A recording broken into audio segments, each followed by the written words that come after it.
What's up, everyone? Hope you're doing well. Today we're going to be giving you the top 5 loadouts you can be using right now in Call of Duty Warzone 3, specifically for Resurgence. Now, of course, you can use these on big map too if that's your style, but these will work there as well. But today we're going to be focusing on mainly Resurgence, Vondel, Ashika Island, and Urzikstan Resurgence. If you find these types of videos helpful, make sure to hit that like button, hit that subscribe button, and hit that noti bell so you don't miss another video like this. And so you can keep up with the current meta and what everybody's kind of using and the best loadouts for them. And on top of this, we're going to have a bonus shotgun video for you guys in this video as well. So stick around. Let's get into it. So the first thing I kind of want to go over is kind of the perk package that I really use right now. And right now I'm kind of running Mountaineer. And because I play a lot of Vondel and Ashika, I can drop down from literally anywhere on a building, any size building, and barely take any kind of fall damage, which is really helpful. I know a lot of people like to run sleight of hand, and I don't know why. You do get to reload faster, but it's very inconsistent, and it definitely varies across each weapon you use. So you don't really know which weapons are going to give you a really faster reload speed, or if it even matters at that point. And for the second slot perk, I'm running double time. This, increases your attack sprint duration and reduces fresh time. I highly recommend it, and it's definitely worth it. So those are my kind of first 2 perks that I've been running. And then a third perk, there's a couple of options here. I'm running Cold Blood right now. I think it's a little underrated. Basically, everyone's kind of running High Alert, it seems like, which we'll be talking about here in a second. But Cold Blooded is a direct counter to High Alert. So anytime you're aiming at an enemy up to 100 meters, which is perfect for Resurgence modes, your enemy who is running at that High Alert will not get notified that you're aiming at them. And this is especially useful if you're sniping. Stalker is really not worth it. The only one that I think that's kind of worth it is Primed. Prime's a really solid one, especially if you're a pretty aggro player. Your accuracy and time to aim down sight is improved while jumping. So basically, the time it takes you to ADS while you're just standing normal, it doesn't drop. It doesn't like decrease when you're jumping. It basically stays the same throughout the whole entire game and while you're jumping. So Primed is definitely a solid one to run. But like I said, I'm running Cold Blooded. Tracker's a really good one to run. But another one is Quick Fix. Quick Fix is probably my second favorite after Cold Blooded right now. As soon as you start to plate, you start healing. So if you get shot at, maybe take some damage, as soon as you start plating, you'll immediately start to regen that health. So that's a very solid one as well. So I either go with Quick Fix or Cold Blooded. It just depends on how I'm feeling that day. And then my fourth one, this one's probably the best one. It's going to be High Alert right now. Love it. Resolute is when you get shot at, you increase your speed, but it only increases that speed by about 10%, which is almost barely noticeable, and it doesn't last very long at all. So it kind of doesn't help, and so it's just not really worth it in my eyes. Bird's Eye is probably worth it because I know a lot of people default to Ghost, and Ghost, you have to be running, you have to be moving around, and if you're not moving around, Ghost doesn't work, which is great. It's a great add-on. I think Ghost is just not worth it either. It can directly be countered by Bird's Eye. Bird's Eye, you can see people with Ghost all the time. And then another one that might be worth it if you're having trouble hearing footsteps is Flex. Flex is really solid when it comes to that. It decreases that combat noise, which can be really helpful, and it warns of nearby enemy equipment. If you ever hear like a beep in the background, that means enemy's equipment is nearby. So that's what happens when you run Flex. My choice is either High Alert or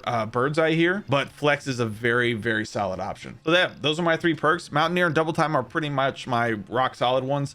Quick Fix or Cold Blooded here for me. Tempered is another thing. I don't like to run Tempered here because I can find Tempered on ground loot. So I save this slot for something else, and then I combo that with Tempered in the game. And then High Alert or Bird's Eye here for me, or Flex if you need that option to hear footsteps a little bit better. You're still not going to get the sound cues from enemies running up behind, are still, but they are a little bit better. But Flex does help out with that. But High Alert and Bird's Eye are really solid options. All right, let's get into these loadouts. The first loadout I'm going to give you is the Zero Recoil Meta TAC E. Now, this is the TAC Eradicator. I call it the TAC E, but the first thing you want to do is run this VT7 Spirit Fire Suppressor L. The Bruin Heavy Support Grip here. This really helps with that gun kick control, horizontal recoil control, especially the horizontal by almost 14% here is really solid. The Conqueror 70 Long Barrel is just really the effective damage range minimum and bullet velocity boosts that ton, which is super helpful. And then I like the Corio Eagle's Eye 2.5 times scopes, the cleanest sight in the game in my opinion, and the TAC Verde Core stock. I'm gonna show this to you in the firing range. It's just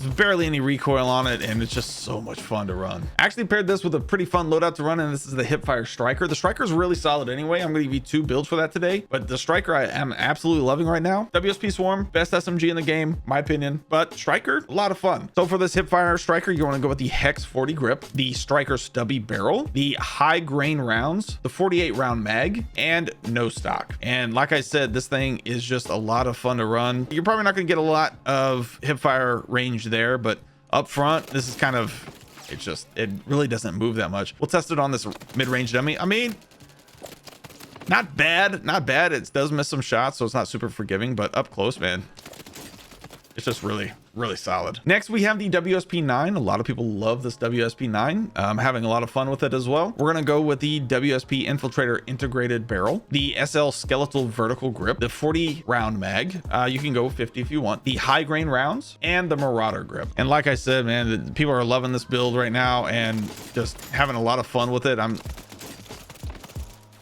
It's a beam, that's for sure. And then we're gonna go with the Bruin MK9. Now, usually I put a different muzzle on this, but I'm putting a different muzzle on this for you today that I have in the past, just to switch things up a bit. I switched up the muzzle. Seems a little bit stronger, I guess, but a little bit more recoil, but you'll see. Try it out for yourself. We're gonna go with the VT7 Spirit Fire Suppressor. Now, usually I put the Broadhead 3DP on here. The differences in these, there's not a huge difference. I think you get the same amount of recoil. The gun kick is kind of the only thing that's different when it comes to this muzzle, so you're getting a lot more maybe out of the Spirit Fire Suppressor. Completely up to you, test them both out yourself, but the Spirit Fire does seem a little bit better. And then we're going with the XRK Horizon V2 barrel and the Bruin Heavy Support Grip, along with the 60 round mag, and I like the Choreo Eagle's Eye 2.5 times scope. You need to screenshot this, there you go. But I'll show this to you guys in the firing range. It's a lot of fun to run. The thing's an absolute beam still. These LMGs don't have a ton of recoil, which is really fun. Then of course we've got our normal WSP Swarm here. The Swarm is just fantastic. This is the build I'd love to run. Switch it up however you want to. Let me know how you switch it up, but I'm loving the Swarm right now. It's just so much fun. And we got this paired with the MTZ 762. Ooh, buddy, this thing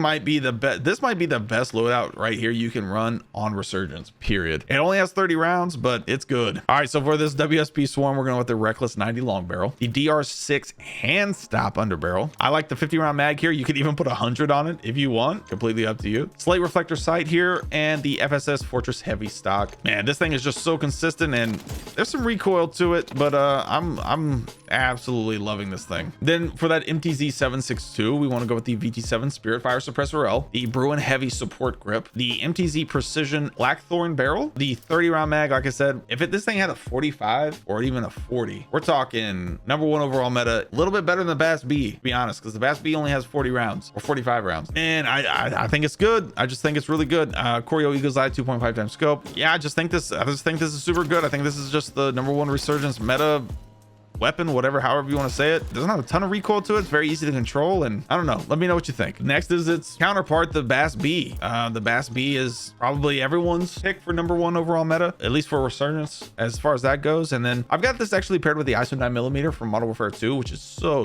good. A lot of fun to run there. But yeah, the Bass B, we're going with the Tyler 8 muzzle, the Bruin Venom long barrel. On this muzzle, if you want to go with that Spirit Fire Suppressor, you definitely can, but I like the Tyler 8. I think it just gives it a little bit, like I said, horizontal recoil control. That's kind of what I'm going for here, is to minimize that as much as possible, and that's what the Tyler 8 muzzle does. The Bruin Heavy Support Grip, like I said, it does have a 45 round mag, and then the Choreo Eagle's Eye 2.5 times scope. And this thing is just it's a beast, man. It is very minimal recoil as well. Just an absolute fun weapon to run. Here's the screenshot if you guys want that. But now for this ISO 9mm, I'm going with the Bruin Cubic Comp muzzle, the high grain rounds, the 50 round drum here, the MK3 reflector sight. I'm not a huge fan of the iron sights for these, and then the Demo Fade tack stock. Just it's TTK is super quick, very minimal recoil, and you're gonna have a lot of fun with this one, I promise. Now, if you're a fan of sniping, I've got a sniper for you, the Cat AMR. Everyone's running it, you've seen it. Now we're gonna build this out for you so that you guys have your Marvel loadout, whatever you want to call it. But yeah, the Cat AMR is #1 sniper easily, one shot, all that good stuff. Now I've got this paired with a longer range version of the Striker that's really solid for sniper support, so you'll absolutely love that. And then we're gonna go with a shotgun build next here, and I think you guys are gonna like that as well. So for this Cat AMR, we're going with the Sonic Suppressor XL, the Zang 34 barrel, the Spire point rounds, the tactical stock pad, and the ephemeral quick bolt. And then for that Striker, we're gonna go with the Hemmer's Mod Suppressor S, the DR6 hand stop underbarrel, the Striker Elite long barrel, the 48 round mag, and the Slate reflector sight. Use whatever sight makes you comfortable, but I like the Slate reflector here. And this one just has a very minimum recoil, which is why I really like it as sniper support. Hits hard, minimum recoil. That's usually a good combo for sniper support. Now, our bonus loadout here is the Pull Myot. I have been talking about this thing for weeks now. The Pull Myot is my favorite LMG. You know, the TAC Eradicator has grown on me for sure. Very, very good. You're not losing a lot with the TAC Eradicator, but also you're not losing a lot with this pull Myot, I promise. But then we're gonna go with the full auto Riveter shotgun. It's a toxic one. It's a little doof like if you were back on Warzone 1, but you're gonna enjoy these, I think. So go with the for this pull Myot, go with the VT7 Spirit Fire Suppressor L, the Bruin Heavy Support Grip, and then we're gonna go with the Choreo Eagle's Eye 2.5 times scope. But the key attachment here is the Jack Annihilator Bullpup Kit. This is the one you want, and that will unlock this stock for the Command D15 recoil reduction stock, and it just makes this thing, again, visually looks like zero recoil. It does have recoil, but it's just straight up and easy to control like that. Absolutely insane. And it has a base mag of 100 rounds, so crazy. For this Riveter, I'm going to show you what this thing looks like first, as it doesn't seem like it hits super hard in the firing range. What you see on the other end of this Riveter is what's going to win you most gunfights, because what you see on the other end, if you're on the other end of this Riveter, what you're seeing is absolutely nothing. It's just the thing is, you know, we got freaking incendiary rounds, so you're not, the enemy's not seeing anything. They're not going to see you at all. Look at this thing, just absolutely insane. I don't think it hits. Okay, it can hit that if you need it to, I guess, a little bit, but man, the enemy's not seeing nothing. And it's so good. It's so good up close, man. You're just not losing. So we're gonna go with the Bryson Choke muzzle, the Draven 20 long barrel, the DR6 hand stop underbarrel. You can go with the like a vertical grip or something like that if you want. Completely up to you. The incendiary ammo and the 30 round mag. Enjoy this one, guys. Try this one out. Let me know what weapons you want me to cover in our next video. I'm interested to take. I want to see what you guys need loadouts for. So make sure to drop them down in the comments. I'll try to do as many as I can for the next video. But let me know what you need. And make sure you guys hit that like button, hit that subscribe button, hit that noti bell so you don't miss that video and don't miss any videos like these. And as always, good luck, Night Frost Day. We'll see you in the next one. Peace.